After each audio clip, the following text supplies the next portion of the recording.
नमस्कार, कृषि जागरण में आप सभी का स्वागत है। मैं हूं आपके साथ रूबी चक्रवर्ती। बढ़ेंगे आज की टॉप हेडलाइंस की ओर।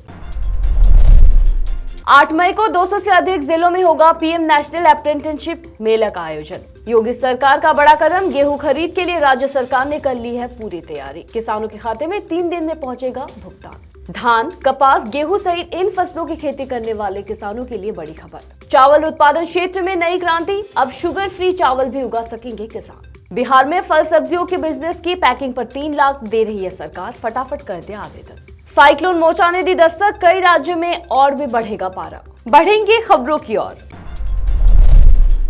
कौशल भारत मिशन के तहत युवाओं के लिए करियर के अवसरों को बढ़ावा देने के लिए कौशल विकास और उद्यमिता मंत्रालय 8 मई को देश भर के 200 से अधिक जिलों में प्रधानमंत्री राष्ट्रीय शिक्षुता मेला आयोजित कर रहा है। वह देश कौशल विकास और उद्यमिता मंत्रालय के अनुसार स्थानीय युवाओं को प्रासंगिक शिक्षुता प्रशिक्षण अवसर प्रदान करने के लिए कई स्थानीय व्यवसायियों और संगठनों को इस शिक्षुता मेले का हिस्सा बनने के लिए आमंत्रित किया गया है। यह आयोजन विभिन्न क्षेत्रों का प्रतिनिधित्व करने वाली कई कंपनियों की भागीदारी का गवाह बनेगा और एक मंच के माध्यम से भाग लेने वाले संगठन युवाओं के आजीविका के अवसरों को मजबूत करते हुए संभावित प्रशिक्षकों के साथ जुड़ सकते हैं और मौके पर ही उनकी योग्यताओं में से चुन सकते हैं। देश में गेहूं खरीद तेज गति से चल रहा है और अधिकांश किसान अपने खेतों से गेहूं की कटाई कर चुके हैं। उन्हें बेचने के लिए मंडी ले गए हैं। जो नहीं ले जा पाए हैं वो भी ले जा रहे हैं। वही सरकार की तरफ से भी गेहूं खरीद का आंकड़ा लगातार जुटाया जा रहा है। पंजाब, हरियाणा में गेहूं खरीद की स्थिति अच्छी बताई जा रही है। हालांकि उत्तर प्रदेश, बिहार में गेहूं खरीद बेहद सुस्त बनी हुई है। अब उत्तर प्रदेश सरकार ने गेहूं खरीद बढ़ाने की कवायद तेज कर दी है। राज्य सरकार की कोशिश है कि किसानों का अधिक से अधिक गेहूं एमएसपी पर बिके, उन्हें अच्छे दाम मिल सके। वही मीडिया रिपोर्ट के अनुसार उत्तर प्रदेश के मुख्य सचिव दुर्गा शंकर मिश्र राज्य के सभी कमिश्नर डीएम के साथ गेहूं, दलहन, तिलहन, ज्वार और बाजरा खरीद की समीक्षा कर रहे हैं। वही समीक्षा में मुख्य सचिव ने कहा कि मंडी आ रहे किसानों से हर हाल में गेहूं खरीद की जाए, उनको गेहूं का भुगतान 3 दिन के अंदर ही कर दिया जाए।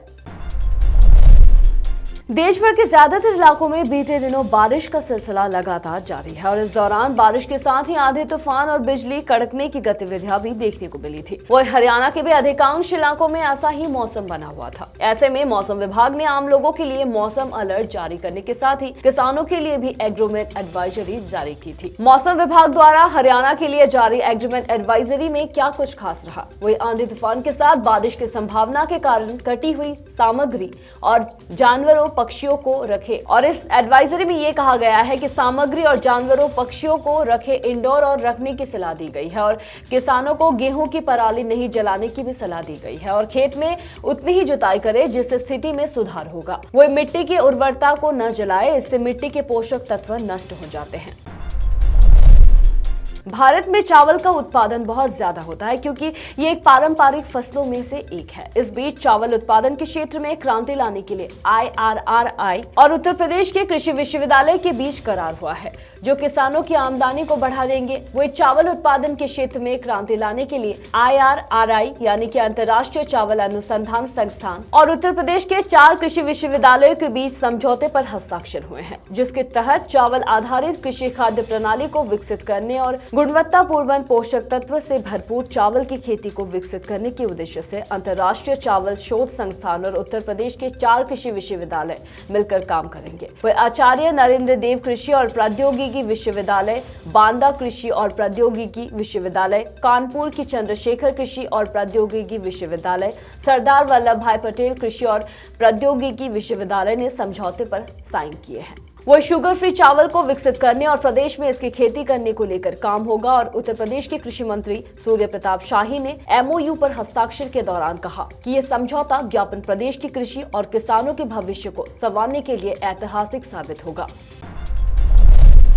किसानों के लिए रबी का सीजन उतना अच्छा नहीं रहा और बेमौसम बारिश और ओलावृष्टि से किसानों को गंभीर रूप से नुकसान पहुंचा है। वही राज्य सरकार भी सब्सिडी के तौर पर किसानों की लगातार मदद कर रही है। वही हाल ही में फसल नुकसान को लेकर पंजाब, तेलंगाना में राज्य सरकार भरपाई में जुट गई है। वही अब बिहार सरकार ने अब किसानों के हित में बड़ा कदम उठाया है। राज्य में अब किसान फल और सब्जियों के बिजनेस से भी जुड़ सकेंगे। वही बिहार के किसानों को पिछले खरीफ सीजन में बाढ़, बारिश और सूखा का सामना करना पड़ा था। वही सूखे के कारण बड़ी संख्या में फसल बर्बाद हो गई थी। वही अब राज्य सरकार किसानों को फल और सब्जी के अलग अलग बिजनेस के लिए प्रमोट भी कर रही है। वही बिहार सरकार अब फसल और सब्जियों की सुरक्षित पैकिंग के लिए पैक हाउस बनाने पर मोटी सब्सिडी दे रही है। मौसम विभाग के मुताबिक आज दिल्ली और देश के कई अन्य राज्यों का तापमान और बढ़ेगा और पिछले कुछ दिनों से भारत के कई हिस्सों में लगातार बारिश होने से मौसम काफी ठंडा हो गया था। लेकिन आने वाले कुछ दिनों में गर्मी का प्रकोप और भी ज्यादा बढ़ने वाला है। साइक्लोन मोचा भी आज से भारत के पूर्वी तट पर अपनी दस्तक देने वाला है। वही दिल्ली में आज हल्की बारिश की आशंका जताई गई और आसमान में बादल छाए रहेंगे, लेकिन मध्य दोपहर में तापमान 35 डिग्री सेल्सियस तक जा सकता है। वही दिल्ली में आने वाले दिनों में लू भी चलने की संभावना मौसम विभाग द्वारा जताई गई है। अगले कुछ दिनों तक दिल्ली का तापमान 21 से 35 डिग्री सेल्सियस तक रहने का अनुमान है। उत्तर प्रदेश में एक बार फिर भीषण गर्मी का दौर शुरू हो गया है। वही राज्य में तापमान 23 डिग्री और 39 डिग्री सेल्सियस रहने का अनुमान है। ऐसे में राज्य सरकार ने लोगों को अलर्ट कर दिया है कि इसी गर्मी के मौसम में घर से निकलते समय अपना ख्याल रखें और बाहर निकलने का कम से कम प्रयास करें। फिलहाल कृषि जागरण में मेरे साथ इतना ही। खबरों का सिलसिला जारी रहेगा। अधिक जानकारी के लिए देखते रहिए कृषि जागरण। धन्यवाद।